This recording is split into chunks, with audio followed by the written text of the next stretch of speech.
Hello everyone, welcome back to my YouTube channel Madhu AIIMS Bhopal में आपका स्वागत है। तो आज का ये वीडियो हर बार की तरह बहुत ही इम्पोर्टेंट होने वाला है। क्योंकि हम इस वीडियो में बात करेंगे इम्पोर्टेंट डॉक्यूमेंट्स के बारे में। तो ये आपको डॉक्यूमेंट्स कब एडमिशन के टाइम पे जरूरत पड़ता है मैं आपको बता दूं। काउंसलिंग के टाइम पे बहुत सारे बच्चे पूछ रहे थे मैम, एक काउंसलिंग के टाइम पे से ऑनलाइन अपलोड करना रहता है या फिर हम फिजिकली जा करके वहाँ पे हार्ड कॉपी या जो भी कॉलेज अलॉट होता है वहाँ पे क्या करते हैं आपका सबमिट होता है। तो मैं बता दूं, आपका जो भी इम्पोर्टेंट डॉक्यूमेंट है जब आप काउंसलिंग करते हैं, जब भी आपका कॉलेज अलॉट हो जाता है, यानी कि मान लीजिए आपको फर्स्ट राउंड में कॉलेज अलॉट हो गया, अगर आपको जो कॉलेज मिला है आप उसी कॉलेज में एडमिशन लेना चाहते हैं तो आपको ये जो डॉक्यूमेंट्स है, जितना मैं सारे सबका नाम बताऊंगी वो सारे डॉक्यूमेंट्स आपको क्या होंगे, सबमिट करने हो रहेंगे, ओरिजिनल और उसकी फोटो कॉपी। तो इस वीडियो में हम लोग बात करेंगे कितनी फोटो कॉपी चाहिए आप लोगों को और ओरिजिनल डॉक्यूमेंट के साथ साथ, और कितना पासपोर्ट साइज फोटोज भी आपका रिसेंट का होना चाहिए। ये सब सारी चीज़ों जो जिन जिन चीज़ों की ज़रूरत पड़ती है एडमिशन्स के लिए, बीएससी ऑनर्स नर्सिंग और पैरामेडिकल्स के लिए, उसके बारे में ये वीडियो है पूरी तरह से। बस इस वीडियो में हम लोग डॉक्यूमेंट्स के बारे में ही बात करेंगे और जो हमारा नेक्स्ट वीडियो आएगा उसमें हम काउंसलिंग के बारे में बात करेंगे, जैसे कि first round, second round, open round में क्या प्रेफरेंस रखे कॉलेज का, कैसे काउंसलिंग में एक्टिव रहना है, कैसे क्या क्या करना है, क्या क्या प्रॉब्लम्स आते हैं, क्या कैसे करना चाहिए काउंसलिंग में, क्या क्या मिस्टेक्स पॉइंट्स को आपको नहीं करना है, ताकि आप जो भी कॉलेज लेना चाहते हैं, आपका जो भी ड्रीम कॉलेज है वो आपको मिल सके। तो चलिए, आप यहाँ पे देख सकते हैं मैंने लिख रखा AIIMS 2024 important documents for the nursing and paramedicals. तो आप यहाँ पे देखिए मैंने इसके बारे में लिख रखा है।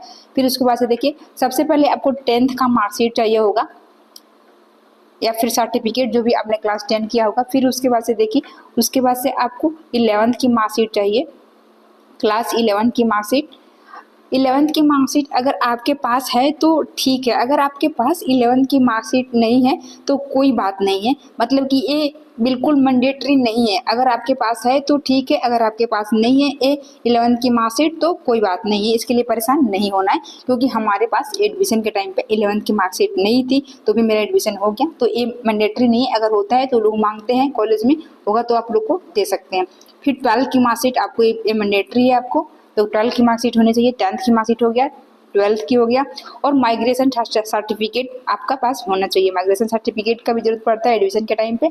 फिर उसके बाद से character certificate issued from the last school या इंस्टीट्यूट, मतलब कि जो कैरेक्टर सर्टिफिकेट है आपने जहाँ से लास्ट टाइम में स्कूलिंग किया होगा या कॉलेज या इंस्टीट्यूट में जो भी पढ़ते होंगे वहाँ से आपका कैरेक्टर सर्टिफिकेट होना चाहिए, ठीक है। इसके बाद से हम लोग 5 डॉक्यूमेंट्स के बारे में बात कर ली, फिर हम लोग आगे चलते हैं और नेक्स्ट डॉक्यूमेंट्स को देखते हैं।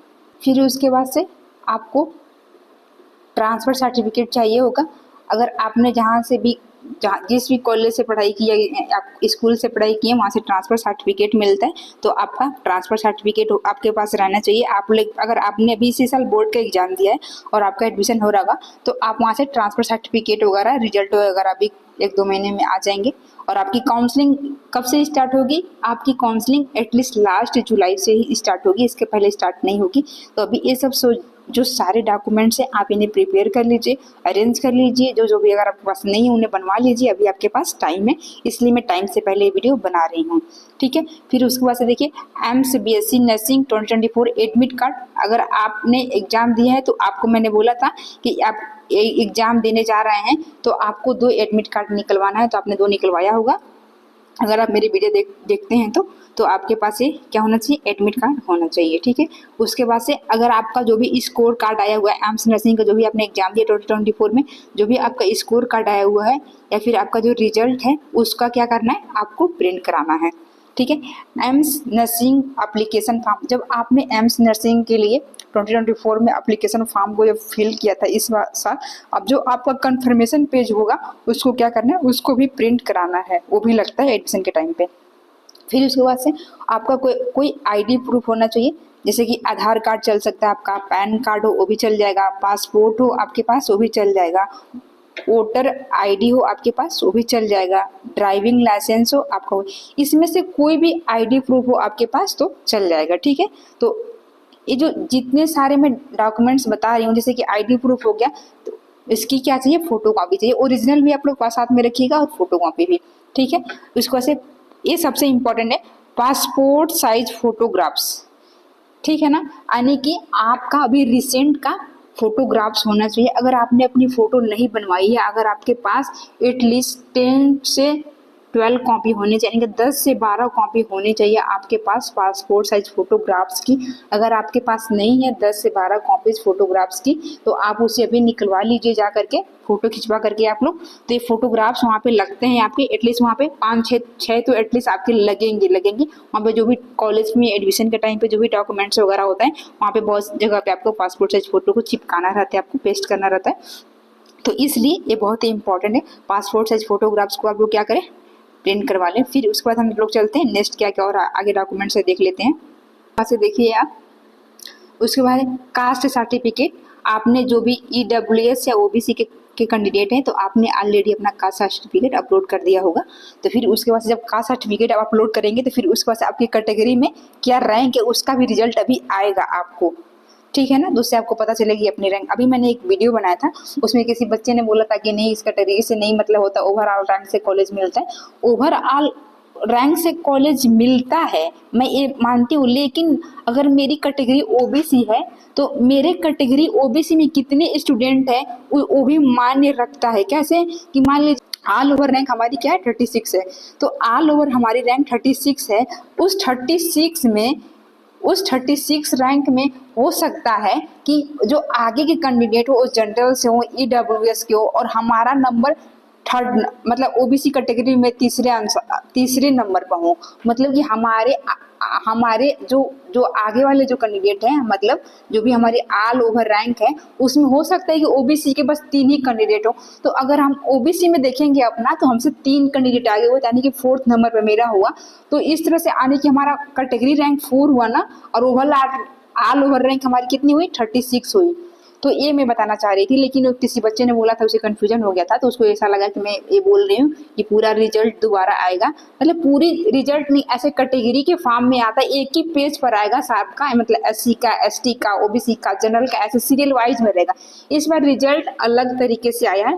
2023 में रिजल्ट अलग आया था, 2022 में भी अलग आया था, कि एक सीरियल वे में था, मतलब फर्स्ट रैंक, फिर सेकेंड रैंक, थर्ड रैंक, ऐसे करके था, 4th रैंक। तो इस बार ऐसा नहीं है, मतलब रैंक बहुत आगे पीछे है, तो इसे अंदाज़ा लगाना भी, बच्चों को काउंट करना हमारे रैंक से कितने आगे बच्चे हैं हमारी कैटेगरी के, थोड़ा सा मुश्किल हो रहा है। तो इस वीडियो में मैं यही बताना चाह रही थी कि आपके कैटेगरी से, आपकी कैटेगरी के कितने बच्चे आगे हैं, आप ये देखिए, और आप काउंट करेंगे तो आपको पता चल लग जाएगा कि आपको उससे आइडिया लग जाता है आपको कॉलेज मिलेगा कि नहीं। मैंने ऐसे करके अपने टाइम पे निकाला था, ठीक है। तो ये हो गया, मैंने बता रही थी कास्ट सर्टिफिकेट के बारे में। फिर उसके बाद से PW सर्टिफिकेट के बारे में, जो अप्लीकेबल होंगे उनके लिए ही है। फिर अगर फिजिकल डिसेबिलिटी है आपको, तो फिजिकल डिसेबिलिटी का सर्टिफिकेट लगेगा, लेकिन वो जो भी फिजिकल डिसेबिलिटी है वो ऑथराइज्ड होना चाहिए मेडिकल बोर्ड से, ठीक है। फिर उसके बाद से ट्रांसफर सर्टिफिकेट ऑलरेडी मैंने कवर कर लिया, इसे 2 बार लिख दिया मैंने। फिर उसके बाद से जो आपका रैंक लेटर आएगा, अभी ये सब एम्स दिल्ली सारा ये सब जो भी है एक प्रोवाइड करेगा। कब? अभी जैसे जैसे काउंसलिंग का प्रोसेस स्टार्ट होने वाला रहेगा, उसके पहले आप जब अपना लॉगिन करके चेक करेंगे, अपना जो भी रजिस्ट्रेशन ID है, RUC कोड है, आपका पासवर्ड है, जब डालेंगे अपने लॉगिन करेंगे, तो फिर आपका वहाँ पर रैंक लेटर ऐसे आ जाएगा, वो एम्स दिल्ली प्रोवाइड करेगा काउंसलिंग से पहले। तो उसका भी क्या करना रहेगा, आपको फोटो कॉपी निकलवाना रहेगा, आप उसे प्रिंट करा लीजिएगा। फिर अलॉटमेंट लेटर भी आपको आएगा वहीं पे। तो फिर जो भी आप कॉलेज चूज करेंगे काउंसलिंग के टाइम पे, तो जो कॉलेज आपको अलॉट होगा, मतलब कि मान लीजिए फर्स्ट राउंड में एम्स भोपाल आपको अलॉट हो गया, तो फिर जो अलॉटमेंट लेटर रहेगा उसको क्या रहेगा, उसको प्रिंट कराना रहेगा, ठीक है। तो और उसके बाद से क्या करना है, ये जो जितने सारे मैंने डॉक्यूमेंट्स बताए, आपके पास जो भी सारे डॉक्यूमेंट्स हैं, ये सारे डॉक्यूमेंट्स इंपॉर्टेंट है। बस एक डॉक्यूमेंट्स को छोड़कर 11th की मार्कशीट अगर आपके पास है तो ठीक है, अगर नहीं है तो कोई बात नहीं। उसके बाद से इन सारे डॉक्यूमेंट का एटलीस्ट 5 कॉपी क्या करना है, प्रिंट कराना है, यानी कि 5 कॉपी आप प्रिंट करा के रखना है सारे का। ओरिजिनल डॉक्यूमेंट्स को अलग कर लीजिएगा। जैसे कि आप मान लीजिए एक ट्रांसफर सर्टिफिकेट है, तो ट्रांसफर सर्टिफिकेट की आप 5 कॉपी निकलवाएंगे एक जगह पे, और उसको क्या करिए, एक जगह पे स्टेपल कर दीजिएगा ट्रांसफर सर्टिफिकेट को। एक जगह पे 5 कॉपी निकलवाएंगे रैंक लेटर का, तो उसको एक जगह पे क्या करिएगा, स्टेपल कर दीजिएगा। मैं इसलिए बोल रही हूँ क्योंकि हमें कॉलेज के में जब एडमिशन होता है तो उस टाइम पे ये सब अलग अलग 3 4 5 5 कॉपियाँ चाहिए होती है, एटलीस्ट 3 कॉपियाँ जो कॉलेज में जमा होती है अलग अलग डिपार्टमेंट में, ठीक है ना। तो उसके लिए आप अगर आपके पास एक पास रहेगा रैंक लेटर, जैसे बोलेंगे अपना रैंक लेटर दीजिए, तो आप वहाँ से तुरंत वहाँ से आप एक जगह रहेगा आपका 5 कॉपी, तो आप वहाँ से क्या करते हैं सेपरेटली आप निकाल सकते हैं। लेकिन अगर आप सारा डॉक्यूमेंट एक ही में हचपच कर देंगे, अच्छी तरह से अरेंजमेंट में नहीं रखेंगे, तो फिर आपको निकालने में ढूंढने में टाइम लगेगा, आप परेशान भी होंगे, फ्रस्ट्रेट होंगे। इसलिए इन सारे डॉक्यूमेंट्स को सीक्वेंस में रखिएगा आराम से। ऐसा नहीं कि इसी सीक्वेंस में मिलेगा, आप आगे पीछे भी रख सकते हैं, लेकिन रैंक लेटर आपका 5 कॉपी हो तो 5 रैंक लेटर कॉपी एक पास होना चाहिए, फोटो कॉपी, ट्रांसफर सर्टिफिकेट का फोटो कॉपी 5 का एक पास रहना चाहिए, ताकि आपको डॉक्यूमेंट लगाने में अप्लाई करने में क्या और आसानी रहे, ठीक है। तो इस वीडियो में इतना ही, और हमारा नेक्स्ट वीडियो होने वाला है काउंसलिंग पे, तो हम लोग काउंसलिंग का प्रोसेस जो भी है, क्या क्या ध्यान रखना रहता है, उन सब सारी चीज़ें बताएंगे, ठीक है।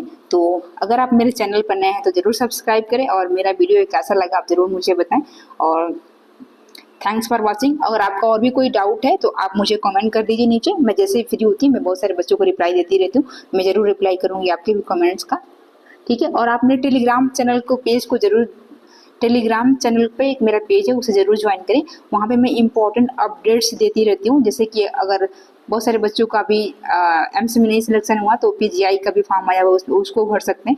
तो ऐसे और भी अदर्स जो गवर्नमेंट कॉलेजेस हैं पैरामेडिकल्स का, नर्सिंग का, तो उनसे मैं वीडियोस बनाती हूँ और बताती हूँ कि आप इन सारे फॉर्म्स को भी फिल कर सकते हैं, और भी बहुत सारे टिक्स और टिप्स सारे बताती रहती हूँ, बहुत सारे वीडियोज़ भी मैंने वहाँ पे बना रखे हैं आप लोग के लिए, तो आप वहाँ से ज्वाइन कर लें, आपको बेनिफिट ही मिलेगा। तो इस वीडियो में इतना ही, थैंक यू।